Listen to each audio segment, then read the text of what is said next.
Hello everyone, welcome back to Dayal board. तो कैसे आप लोग। तो बच्चों, आज हम लोग क्लास 10th का सोशल साइंस में जो चैप्टर है जिसका नाम है sectors of the Indian economy. तो इस चैप्टर में जितने एनसीईआरटी के जो क्वेश्चंस हैं इस वीडियो हम लोग कवर करने वाले हैं। तो आप लोग कॉपी और पेन लेकर बैठ जाओ और जब मैं बोलूँ आप लोगों को तो वीडियो पॉज करके आप लोगों को इसका आंसर नोट डाउन करना है। तो सारे क्वेश्चन इसमें एनसीईआरटी कवर करने वाले इस चैप्टर के, तो शुरू करते हैं। अब जैसे क्वेश्चन नंबर जो आप कहती है 21 पेज में जो दिया हुआ है, complete the given table to show the how sectors are dependent on each other. इस मतलब इसमें बताना है कि जो सेक्टर है कैसे एक दूसरे पे निर्भर करता है। जैसे एग्जांपल दिया हुआ है, imagine what would happen if farmers refuse to sell sugar cane to a particular sugar mill, the mill will have to shut down. मतलब ये कहा गया है एग्जाम्पल में कि अगर मान लो कि कोई किसान वगैरह है जो किसी खास आपका गन्ने की जो कारखाने वगैरह हैं उसमें अगर आपको देने से अगर मना कर दे तो क्या जो मिल है, शुगर मिल है, बंद हो जाएगा। तो इसका जो हो जाएगा, this is an example of the secondary और industrial sector being dependent on the primary. समझे बात को। तो ऐसे आप लोगों को इस तरफ एक तरफ दिया गया है और एक तरफ आप लोग इसके रीजन बताने हैं। तो ये आपका एक क्वेश्चन है, तो क्वेश्चन आप लोग बुक में भी देख सकते हो और इसका भी इस तरफ जो आंसर दिया गया है जो मैं आप लोगों को बारी बारी से एक्सप्लेन कर रहा हूँ। ठीक है, तो फर्स्ट तो हो गया था। सेकेंड जो एक्सप्लेन करना है, imagine what would happen to a cotton cultivation if company decide not to buy the from the Indian market and import the all the cotton they need from the other countries. Indian cotton cultivation will become less profitable and farmers may even go bankrupt if they cannot quickly switch to the other crops. Cotton price will fall. तो इसका हो जाएगा, it shows that how the primary sector is dependent on the secondary sector और industrial sector. इसके बाद next इसमें है, farmers buy many goods such as the tractors, pump sets, electricity equipment, pesticides and fertilizers. Imagine what would happen if the price of the fertilizers or pump set go up. Cost of the cultivation of the farmers will rise and the profits will be reduced. तो इसका जो answer हो जाएगा, it shows the examples of the primary sector as agriculture is characterized under the sector is dependent on the secondary sector under the industry of the characterized. तो ये आप लोग को इसके रीजन यहाँ पर दिए गए हैं, तो आप लोग नोट कर सकते हैं। अब इसमें क्या है, सेकेंड इसमें जो क्वेश्चन है आप लोगों को, explain the difference between primary, secondary and tertiary sectors using examples other than those mention in the text. मतलब आप लोगों को इसमें प्राइमरी, सेकेंडरी और टर्शियरी सेक्टर में आप लोगों को डिफरेंस बताना है। तो प्राइमरी सेक्टर की बात करें, this sector is a concern with the extraction and production of various types of natural resources. लेकिन सेकेंडरी में क्या हो जाएगा, this sector consist of the materials which are already being extracted at the primary stages and gets proceed. Tertiary sector क्या हो जाएगा, this sector deals with the various support service which are concern to the primary and secondary sector. इसके example क्या हो जाएंगे, poultry and agriculture, mining. समझे बात को, जो प्राइमरी में हो जाएंगे। सेकेंडरी में हो जाएगा मेकिंग ज्वेलरी फ्रॉम गोल्ड, और इसमें टर्शियरी में हो जाएगा insurance. Next question number third है, classify the flowing list of the occupations under primary, secondary and tertiary sector. मतलब इसमें जो ऑक्यूपेशन वगैरह है आपको इसमें क्लासीफाई करना है, बांटना है कि इसमें कौन सा जो सेक्टर है प्राइमरी है, कौन सा सेक्टर सेकेंडरी है और कौन सा जो सेक्टर है वो टर्शियरी है। जैसे टेलर हो गया, works in the match factory, basket weaver, money lender, flower cultivator, gardener, milk vendor and potter. तो इसमें आप लोगों को इसमें तीनों को जो बांटा गया है तो आपको दिया गया है। अगर बात करें ऊपर जो क्वेश्चंस दिए गए हैं बुक वगैरह में, तो प्राइमरी सेक्टर में क्या हो जाएगा, फ्लावर कल्टीवेटर। प्राइमरी का मतलब क्या है कि जिसको आप पैदा कर रहे हो, जिसको आप खुद बना रहे हो, ठीक है। Fisherman, gardener, potter. सेकेंडरी में basket weaver, workers in the match factory, bee keeper. Tertiary में टेलर, मिल्क वेंडर, प्रीस्ट, की courier, money lender, astronaut and call centre. Question number जो 4 है,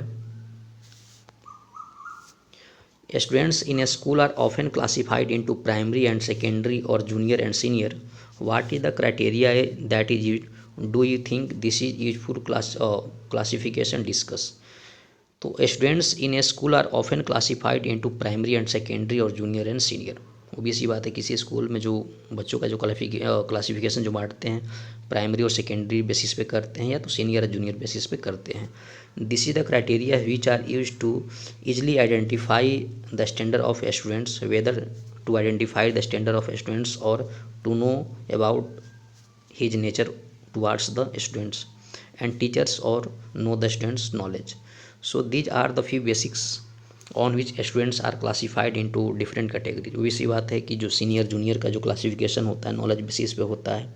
समझे बात को. There is no any kind of casteism. It is just the way to know the which students is senior junior which is average, है ना, which is topper and which is the at the low level. And yes, in my opinion, this kind of classification is useful as it is not possible to classify them all on the basis of their age. इसके बाद page number आपका 23 है. तो page number 23 में क्या हो जाएगा. What does the history of a developed country indicates about the shift that have taken place between sectors.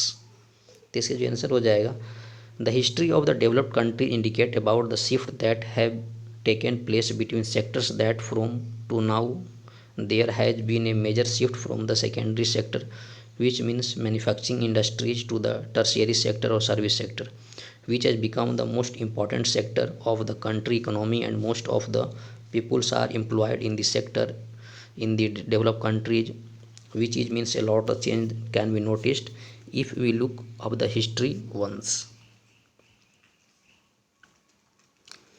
उसके बाद जो क्वेश्चन नंबर 2 है,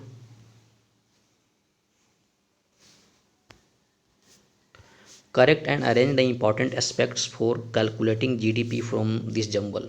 समझे बात को. इस जंबल से जो है इसमें से आपको जीडीपी कैलकुलेट करना है. To count goods services we add numbers that are produced. We count all those are produced in the last 5 years.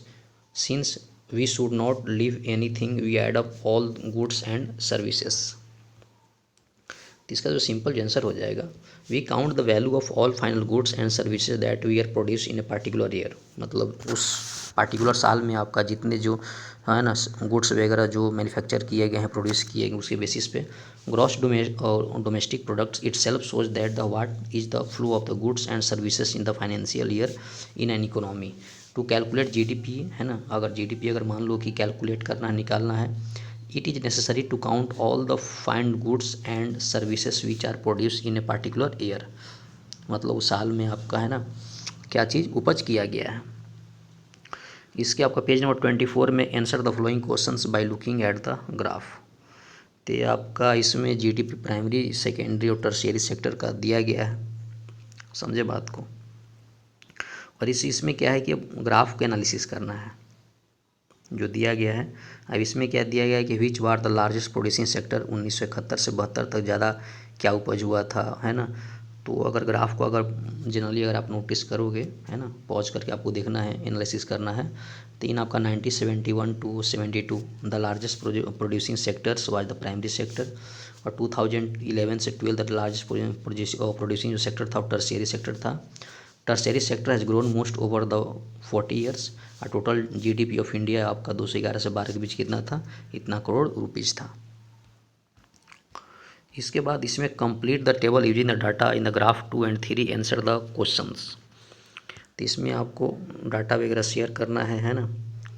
तो शेयर द जीडीपी 1971-72 में 40% था, 72-73 में 49, 11-12 में 12%. शेयर एम्प्लॉयमेंट इसमें 0%.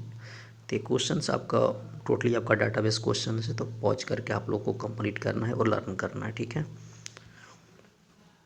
इसमें आपको क्वेश्चन नंबर 2 में जो चूज करना है, choose the correct answer. Unemployment occurs when people, मतलब कहता है कि जो बेरोजगारी है ये क्यों होता है जब do not want to work, जब काम नहीं करते हो. Are working in lazy manner, मतलब आलसी रूप में आप काम कर रहे हो. Are working less than what they are capable of doing, मतलब आपकी जितनी क्षमता है उससे कम काम कर रहे हो. Are not paid for their work, या उस काम के लिए आपको पे नहीं किया जा रहा है. तो इसमें हो जाएगा it is very clear that under employment occurs when various people are working less than they are capable of doing. It is also known as the hidden unemployment because of no job opportunities. People are unable to find other job and place where they are working is already fulfilled of employees, so there is no need of employee. Still these people who have do not have any other are engaged in this. ये question number third का है, ये भी आप लोग कर सकते हो। क्वेश्चन नंबर फोर है, why should we be worried about the underemployment. समझे बात को, ये भी क्वेश्चंस को आप लोग आराम से कर सकते हो। पेज नंबर 29 में जो क्वेश्चन नंबर है, why do you NREGA 2005 is refer a right to work. मतलब इसमें क्या है कि जो नरेगा है तो इसको राइट टू वर्क 2005 में क्यों रेफ़र किया गया। तो इसको मैं बात करूं, national rural employment guarantee act जिसको बोलते हैं शॉर्ट फॉर्म में क्या बोलते हैं, नरेगा बोलते हैं, 2005 was launched by the government to provide job opportunities so that the people might be able to earn their livelihood। मतलब जो नरेगा वगैरह जो सरकार का जो स्कीम था जो लॉन्च किया गया था 2005 में, ये इसलिए लॉन्च किया गया था ताकि लोगों को काम मिल सके, नौकरी मिल सके। It guarantee us to list 100 days work for one member of each family. इसमें क्या किया गया था कि है ना, परिवार के एक लोगों को 100 दिनों के लिए काम करने के लिए मतलब काम दिया गया था सरकार की तरफ से। This programme fulfils one of the fundamental rights as the per the constitutions and right to work. और ये संविधान के तहत आपका जो काम करने का जो अधिकार है उसके तहत ये दिया गया था। Every citizen of a country has right to work and the government is unable to provide more and more job opportunities then it will have to pay daily wages specially in those sections of society who are improvised. This is why this programme is called right to work. Question number 2 में है, imagine that you are the village head, है ना, मतलब मान के बैठो कि गांव की आप मुखिया हो। In that capacity suggest some activities that you think should be taken up under this act and would also increase income to the people discuss. तो इस क्वेश्चन को भी आप लोग आराम से देख के इसको कर सकते हो, है ना। क्वेश्चन नंबर 3 में, what would income and employment increase the farmers were provided, है ना। तो इस क्वेश्चन का भी आंसर यहाँ पे दिया गया है, तो आप लोग पॉज करके आराम से आप लोग इसको नोट डाउन कम्प्लीटली आप लोग कर सकते हो। अब इसमें क्वेश्चन नंबर जो 31 है, तो look at the flowing examples which are the unorganise sector activities. इसमें क्या आपको एग्जाम्पल में देखना है और पहचानना है इसमें से कौन सा जो है अनऑर्गेनाइज सेक्टर एक्टिविटी है। तो क्वेश्चन दिया गया है जो आप बुक में भी देख सकते हो, ठीक है। अब इसके जो आंसर यहाँ पे दिया गया है, समझे बात को, ठीक है। ऑर्गेनाइज सेक्टर और अनऑर्गेनाइज सेक्टर में डिफरेंस यहाँ पे एक दिया है, तो आप लोग पॉज करके कर सकते हैं। जैसे ऑर्गेनाइज सेक्टर में क्या है कि in organise sectors workers work for fixed hours every day. मतलब क्या है कि जो ऑर्गेनाइज अगर सेक्टर है इसमें जो काम करने के जो लोग हैं ये फिक्स घंटे काम करते हैं, कि मतलब आप लोगों को 4 घंटे 5 घंटे जो भी करना है फिक्स्ड काम करना है। In case of extra hours they are paid extra as per their work. अगर आप मान लो कि जो काम जो आवर्स बाउंडेड है जो फिक्स्ड है उससे ज़्यादा अगर काम करते हैं तो आपको पैसे पे किए जाते हैं। अनऑर्गेनाइज सेक्टर में क्या होता है कि workers have no fixed working hours. इसमें क्या है, कोई आपका फिक्स वर्किंग आपका आवर्स नहीं है, but comparatively they work more than workers organise sector.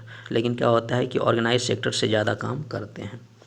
Organise में क्या होता है, salary distributed on the monthly basis. मतलब क्या है कि महीने के बेसिस पे क्या होता है, यहाँ पैसे मिलते हैं usually on a fixed day of every month and there is no any kind of deduction for taking weekly leave. लेकिन salary is paid on daily basis and sometimes not paid as they do not follow any rules and there no any kinds of weekly leave provided. इसमें क्या है कि सी number में है और एक और डी नंबर में आपको दिया गया है। ये आपका ये है ना, इसमें ऑर्गेनाइज सेक्टर और अनऑर्गेनाइज सेक्टर में डिफरेंस दिया गया है, जो आप लोग इसको पॉज करके आप लोग नोट डाउन कर सकते हो, ठीक है। अब इंडिया में कितने ऑर्गेनाइज सेक्टर हैं कितने अनऑर्गेनाइज सेक्टर है वो आपको डाटा यहाँ पर दिया गया है, तो आप लोग इसको सिंपली आप लोग लर्न कर सकते हो, ठीक है। तो सिंपली आपको एक कंप्लीट आपको एक नोट्स बना सकते हो प्रॉपर, अगर किसी प्रकार की दिक्कत हो तो आप यहाँ। अब क्वेश्चन नंबर 1 में यहाँ पे दिया गया है कि fill in the blanks using the correct option given the bracket. अब इसमें क्या है कि आपको करेक्ट ऑप्शन जो है ना फिल करना है ब्रैकेट में से देख के। तो इसमें आपका जो फर्स्ट का हो जाएगा हैज़ नॉट, सेकेंड का हो जाएगा टर्शियरी, थर्ड का नंबर हो जाएगा इसमें ऑर्गेनाइज्ड। ये आप लोगों को क्वेश्चंस आप लोगों को नोट डाउन करना है और आंसर आप लोगों को नीचे दिया गया। फर्स्ट का हैज़ नॉट, सेकंड का टर्शियरी, थर्ड का ऑर्गेनाइज्ड, फोर्थ का लार्ज, फिफ्थ का नेचुरल मैन्युफैक्चर्ड और 6 का हो जाएगा इंटर डिपेंडेंट। इसके बाद क्या है कि चूज द अप्रोप्रिएट आंसर, इसमें चूज करना है आप लोगों को। तो ये आपको आंसर आप लोगों को दिया गया है। अब इसके अप्रोप्रिएट आंसर वगैरह दिया गया है, तो आप लोग यहाँ से भी इसको देख सकते हो। ठीक है, तो ये क्वेश्चंस वगैरह के जो आंसर आप लोगों के यहाँ पे दिए गए हैं। तो आराम से आप लोगों को क्या करना है, वीडियो पॉज करना है और इसको नोट डाउन करना है। क्वेश्चन नंबर 3 में क्या करना है आप लोगों को, क्वेश्चन नंबर 3 में मैच करना है। Unirrigated land, low price for crops, डेप्ट burden, no job for the off season. तो इसको अगर आप लोग यहाँ पे अगर मैच किए हो, तो यहाँ पे मैच के दिया गया है कि अनइरिगेटेड लैंड का मतलब क्या है, construction of canals by the government. Low price of crops का मतलब procurement of foods gains by the government. डेप्ट बर्डन क्या होता है, ई नंबर में आ गया, 4th का ए नंबर में आ गया और 5 का बी नंबर में आ गया। अब इसमें 4th नंबर में क्या है कि फाइंड ऑड वन। इसमें क्या है कि जो ऑड वन है, जो अलग है, आपको फाइंड आउट करना है। तो ऑड वन में आपको ये सारे आ गए। ठीक है, ये आप लोगों को इन चीज़ों को लिखना है।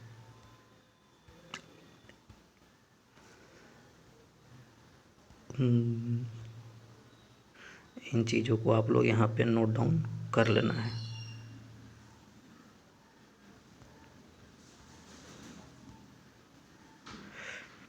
तो ये आप लोग आराम से वीडियो पॉज करके भी इसको आराम से नोट डाउन कर सकते हैं। अभी यहाँ पे जॉब और सेक्टर दिया है, टीचर क्या ऑर्गेनाइज सेक्टर, डॉक्टर क्या ऑर्गेनाइज्ड, वेजिटेबल वेंडर क्या पब्लिक सेक्टर थे वगैरह, सब डिस्ट्रीब्यूटर वगैरह सब कर दिया गया है। समझे बात को। तो इन चीज़ों को भी आराम से यहाँ से कर सकते हो। 10 नंबर में भी क्या है कि आप लोग को बांटा गया है, तो भी इसमें कर सकते हो। और इसमें आप लोग को डिफरेंस बताना है कि ओपन अनएम्प्लॉयमेंट क्या है और डिस्कस्ड अनएम्प्लॉयमेंट क्या है। ये आप लोग को यहाँ पे ये डिफरेंस बताना है। Tertiary sector is not playing any significant role in the development of Indian economy, do you agree. तो इस केस में इसको है ना ये कर सकते हो। क्वेश्चन नंबर 15, अभी organise sector and unorganise sector दोनों में ये डिफरेंस दिया गया है।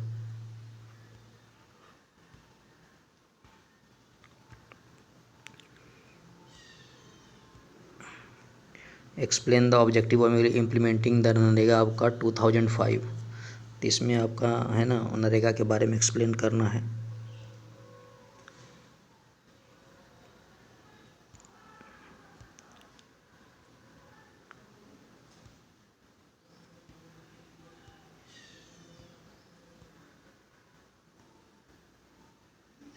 क्वेश्चन नंबर 22, इसमें क्या है कि the workers of the unorganise sectors needs protection on the flowing issues, wages, safety, health. तो इसको एक्सप्लेन करना है। समझे बात को। तो इसको एक्सप्लेन आराम से देख सकते हो आप लोग। क्वेश्चन नंबर 23 में इसमें ये भी क्वेश्चंस आपको पॉज करके आप लोग नोट डाउन कर सकते हो। 24 में आपका डाटा बेसिस क्वेश्चंस हैं, जो आप लोग इसको आराम से एनालिसिस करके इसको निकाल सकते हो। ठीक है, कैसे निकालते हैं कंक्लूजन वगैरह। तो बच्चों इस वीडियो में हम लोगों ने कवर किए चैप्टर 2 है आप लोगों को क्लास 10th का सोशल साइंस का, जिसका नाम है sectors of the Indian economy. तो इसमें क्या है कि अगर आप मैंने है ना इसमें आप लोगों को थोड़ी सी वीडियो पॉज करके आपको नोट डाउन करना है और खुद से भी रीड भी करना है, ताकि आप लोगों को थोड़ी सी ग्रिप बन सके। मैं ऑलरेडी आपको क्वेश्चन एक्सप्लेन कर चुका हूँ। तो मिलते हैं नेक्स्ट वीडियो में, तब तक पढ़ाई करते रहें। All the very best, thank you.